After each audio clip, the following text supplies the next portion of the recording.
मंगलवार को केंद्र सरकार ने यूपीएससी में लेटरल एंट्री के विज्ञापन पर रोक लगा दी। केंद्रीय कार्मिक राज्य मंत्री जितेंद्र सिंह ने यूपीएससी को विज्ञापन रद्द करने का आदेश जारी किया है।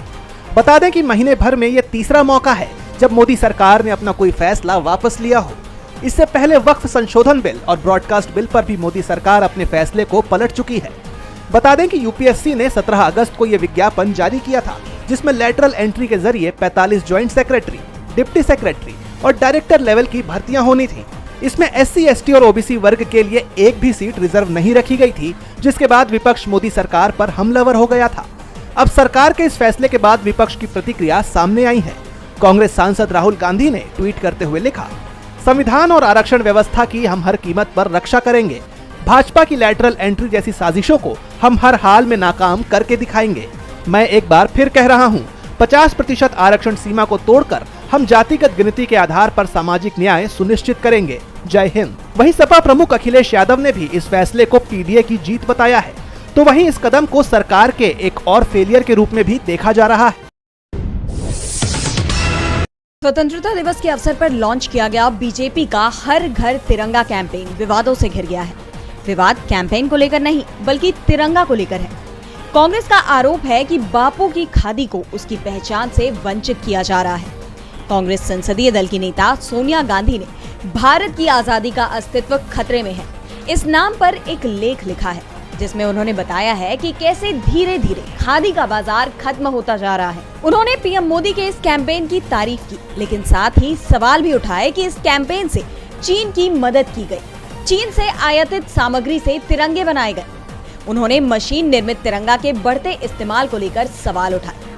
सोनिया गांधी ने बताया कि झंडे का जो ऐतिहासिक कोड है, वो हाथ से निर्मित खादी का बना तिरंगा को महत्व देता है। सोनिया गांधी ने आगे लिखा कि खादी वो फैब्रिक है जिसका निर्माण आजादी की जंग लड़ते हुए खुद महात्मा गांधी ने अपने हाथों से किया है। उन्होंने कहा कि सरकार ने 2022 में इस फ्लैग कोड में बदलाव कर पॉलिस्टर से बने हुए झंडों को भी इस्तेमाल के लिए शामिल किया और खादी के जैसे ही उसे भी जीएसटी मुक्त कर दिया। लेकिन हैंडलूम और हैंडीक्राफ्ट पर जीएसटी जारी है।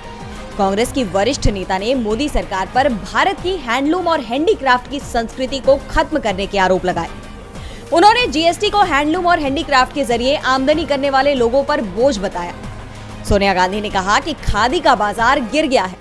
मोदी सरकार खादी के लिए इंटरनेशनल मार्केट बनाने में फेल रही। सोनिया गांधी के इस लेख को अपने सोशल मीडिया पर साझा करते हुए मल्लिकार्जुन खड़गे ने लिखा कि बापू की खादी को उसकी पहचान से वंचित किया जा रहा है। में कोलकाता के आरजीकर मेडिकल कॉलेज का मुद्दा गरमाया हुआ है। वहीं बंगाल में तो हालात काबू से बाहर ही हो चले हैं, जिसे देखते हुए सुप्रीम कोर्ट ने हाल ही में इस मामले में स्वतः संज्ञान लेते हुए मंगलवार को इस पर सुनवाई की। सीजेआई समेत 3 सदस्यीय बेंच ने इस मामले की सुनवाई की, तो वहीं सीनियर वकील कपिल सिब्बल ने बंगाल सरकार की पैरवी की। बेंच ने मामले में एफआईआर दर्ज कराने में हुई देरी को लेकर नाराजगी जाहिर की। साथ ही सीबीआई को गुरुवार तक स्पेशल स्टेटस रिपोर्ट दाखिल करने का आदेश जारी किया। तो वहीं देश भर के मेडिकल संस्थानों में स्टाफ को लेकर फैली अव्यवस्था और सुरक्षा व्यवस्था सुधारने के लिए बेंच ने 14 सदस्यीय टीम का गठन किया, जिसमें 9 डॉक्टर और बाकी 5 सरकार के पदेन सदस्य होंगे। कोर्ट ने इस टास्क फोर्स से 3 हफ्ते के अंदर अंतरिम रिपोर्ट दाखिल करने और 2 महीने में फाइनल रिपोर्ट दाखिल करने को कहा है। अब इस मामले में अगली सुनवाई 22 अगस्त यानी गुरुवार को होगी।